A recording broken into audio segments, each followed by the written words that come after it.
All right, it is chest day with a little bit of shoulders, but the main course being chest. We're gonna start with a little incline press, not Smith, which is the usual go-to for chest day to start off. So we're gonna go with a hopefully free weight incline as long as it's available. And we're gonna superset it with a, I guess, accessory upper chest movement. So we'll warm up with our incline pressing, and then we'll do this superset, and you'll see what that looks like inside the gym. But I really like it because it's one of the main ways you can feel that upper chest actually being worked.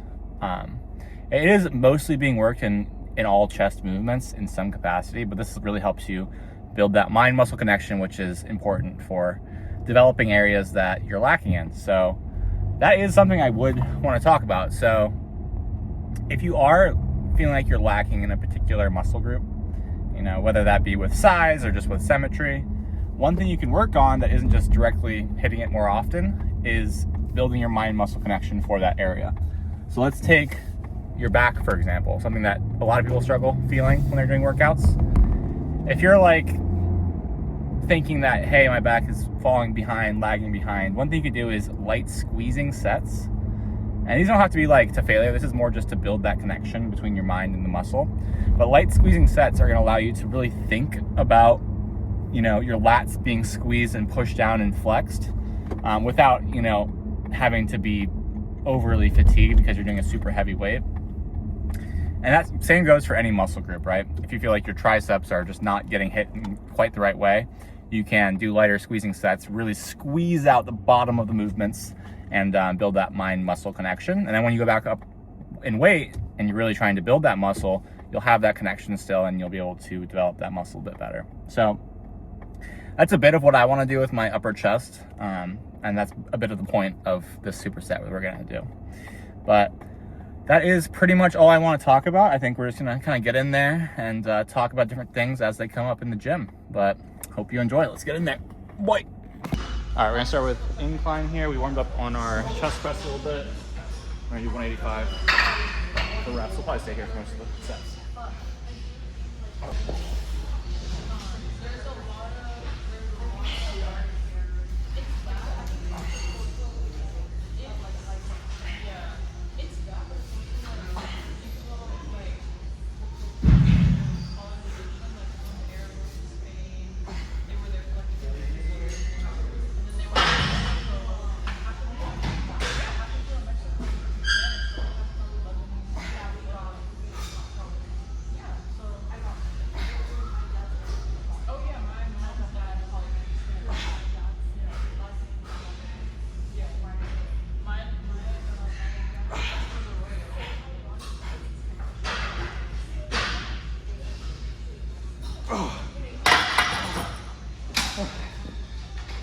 And then we'll superset that with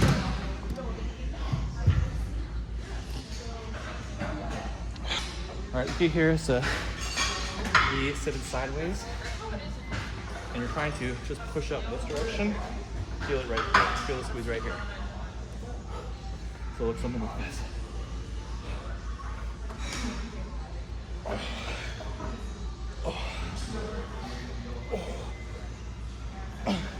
It's a short range of motion.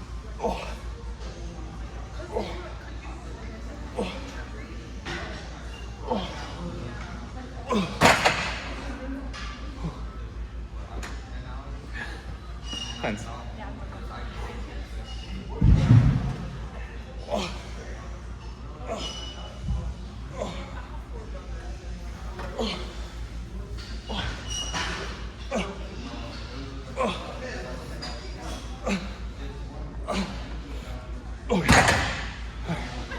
That's one down, probably 2 or 3 more to go. All right, instantly lied about staying at that weight. It was a little bit light, so we're gonna go 225. Try and wrap it out.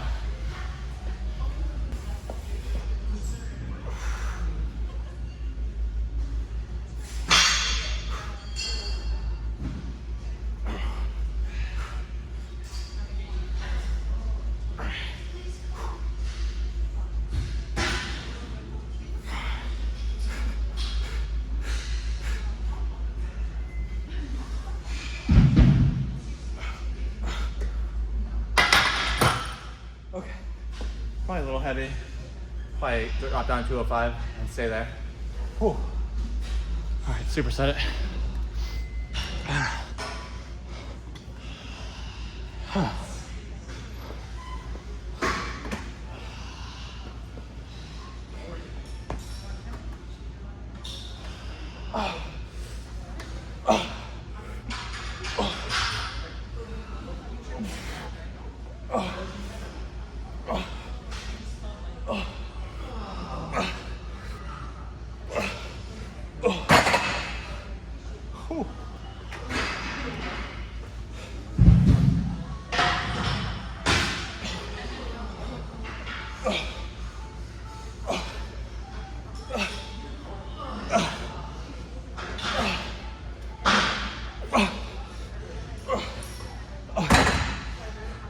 You want to keep your elbow in. When you're doing that, you don't want like way out here, right? You want it nice and in. All right, 2 more sets. 2 more sets, we're done, but I will move on to the next movement for you. Our overhead press with dumbbells into our rear delt fly, and probably mix in some side delts as well.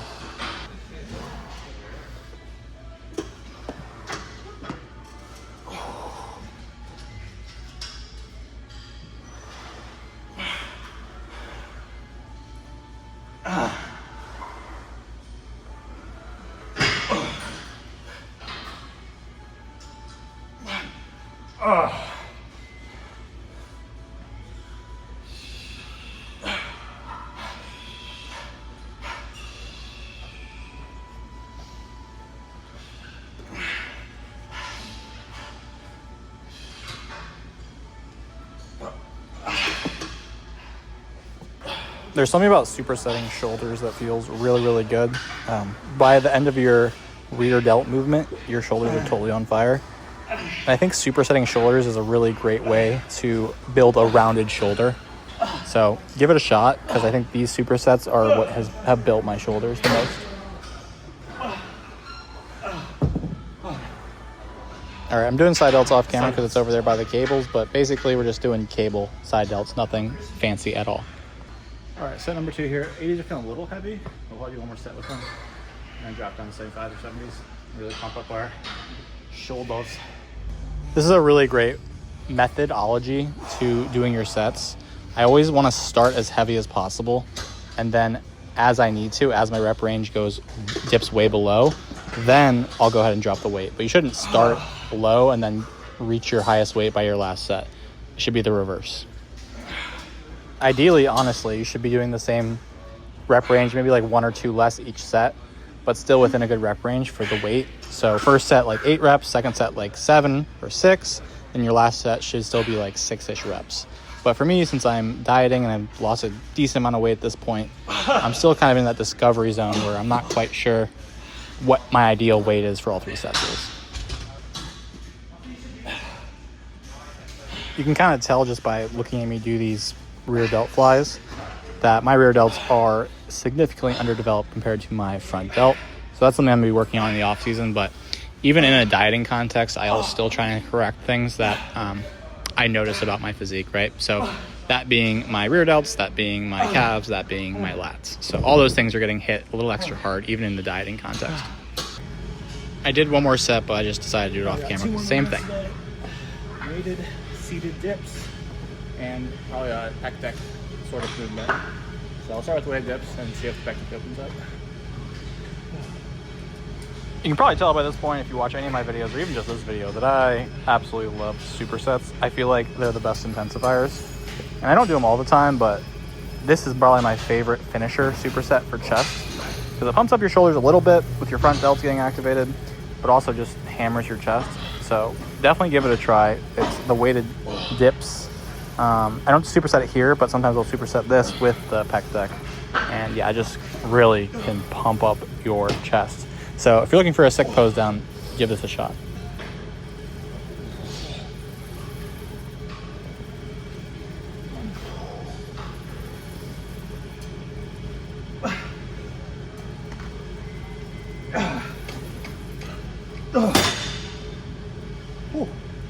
Yeah, 2 more drop sets of those. All right, in order to get pumped up for the pose down. We're gonna do these with like shorter breaks. And we dropped the weight to like 190 to try and pump it up and squeeze it more. So 2 more. We're gonna drop to this one, we're gonna drop to the next one, and then we'll be ready for a pose down.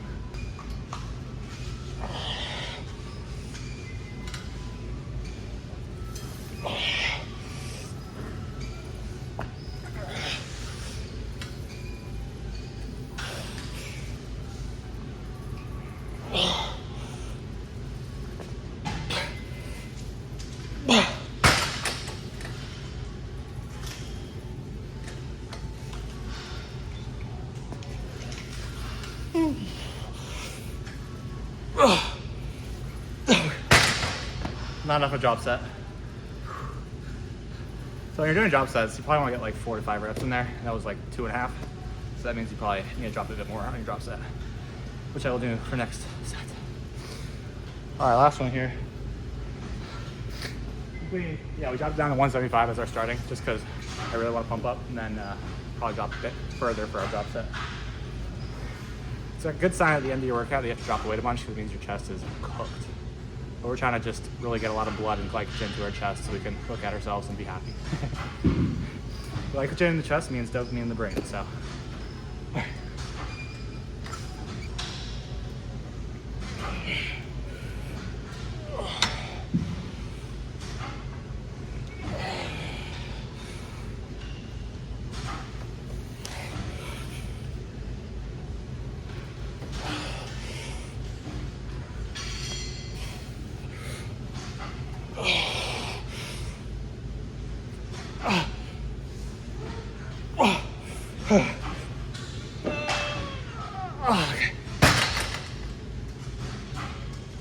All right, drop set to 130.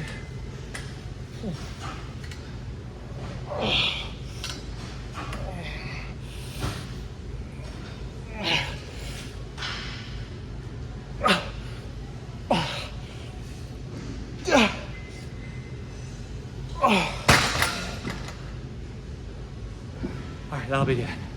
Pose down time. All right, pose down time. I feel like it's gonna be pretty freaky here, so let's see what we're working with. Oh.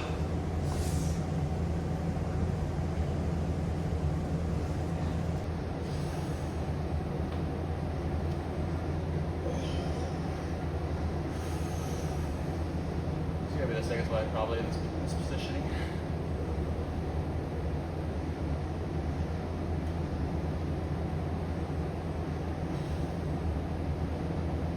Okay, getting leaner, getting leaner.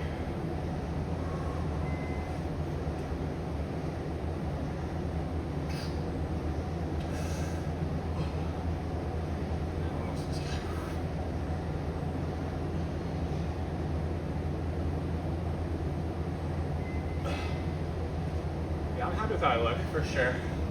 Looking freakier and freakier. Alright, that's probably gonna be it. Holy shit.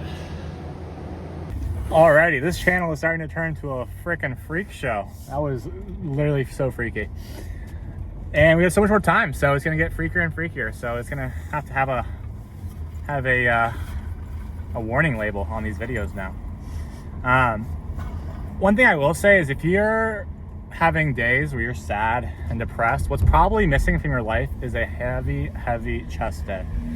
Because every chest day for me feels like Christmas morning as a 10-year-old kid. It is literally the best days of the week.